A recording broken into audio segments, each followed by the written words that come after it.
Aujourd'hui, quelle chance! Marie-Antoinette nous reçoit dans son hameau pour nous donner la recette de sa fameuse brioche. Elle est à en perdre la tête.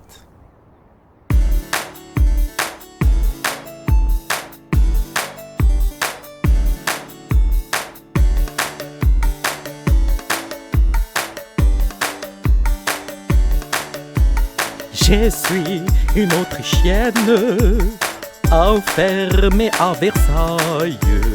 Mon mec fait des serrures, il me faut une paix royale.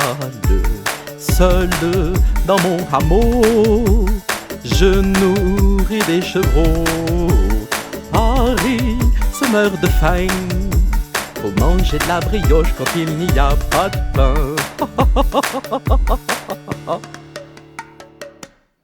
Votre Altesse? Ah, c'est fou, mes amis, qu'est-ce que j'aimais fait chier en France. Tout le monde me disait, c'est les meilleurs endroits sur terre, tu verras Marie, c'est les paradis. Nein, mon mari bricole et moi je m'occupe comme je peux. Et les Françaises du 21e siècle qui se plaignent de leur gouvernement, arg, pour gérer les crises, nous, on savait faire. Lui s'enfermait dans son cabinet pour bidouiller des serrures et moi j'ai fessé la bergère à traire des chèvres et faire des brioches. Ça n'a pas été une réussite. Nein, quick, quelle Saint-Grâce et Françoise. Tiens, peut-être que vous pourriez nous apprendre à faire une brioche. Ja, gute Idee. Pour faire une bonne brioche, il vous faut 300 g de farine, un sachet de levure boulangère, une cuillère à café de sel, 125 g de beurre et 3 œufs.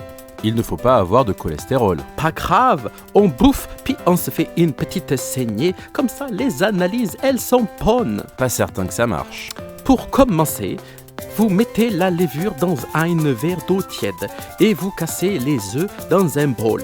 Puis vous prendrez une fourchette et vous les battez comme les Autrichiens battent les Hongrois. Pour faire la pâte, vous versez la farine dans un saladier. Puis vous faites un puits dedans, vous faites pipi le sel par-dessus, puis groupe la levure et enfin groupe les œufs. Avec les mains, vous pétrissez bien fort, énergique, et vous laissez reposer 1 heure, puis encore pétrir, beaucoup pétrir la pâte de la brioche. Puis vous badigeonnez un plat avec du beurre. Et encore du gras. Vous mettre la pâte dedans et faire cuire dans un four à 200 degrés pendant 45 minutes. Il n'y a pas de sucre dedans? Nein, das ist une brioche du 18e siècle, pas une cochonnerie du 21e siècle. Achtung, et pourquoi pas une chocolatine non plus. Petit chénapin, pas de sucre dans ma brioche. Au moins les diabétiques peuvent en manger. C'est prêt. C'est pas mauvais, ça a le goût de beurre. Avec un peu de confiture, ça peut être super. Ah, les Français, toujours plus insatiables. La blague est du jour. Quelle différence entre moi et Louis XVI? Aucune idée. Lui, il aime la bidoche et moi, j'aime la brioche. Oh, oh, oh, oh, oh, oh, oh. Eh ben, l'humour autrichien est vraiment particulier. Vous pouvoir faire mieux? Bien sûr.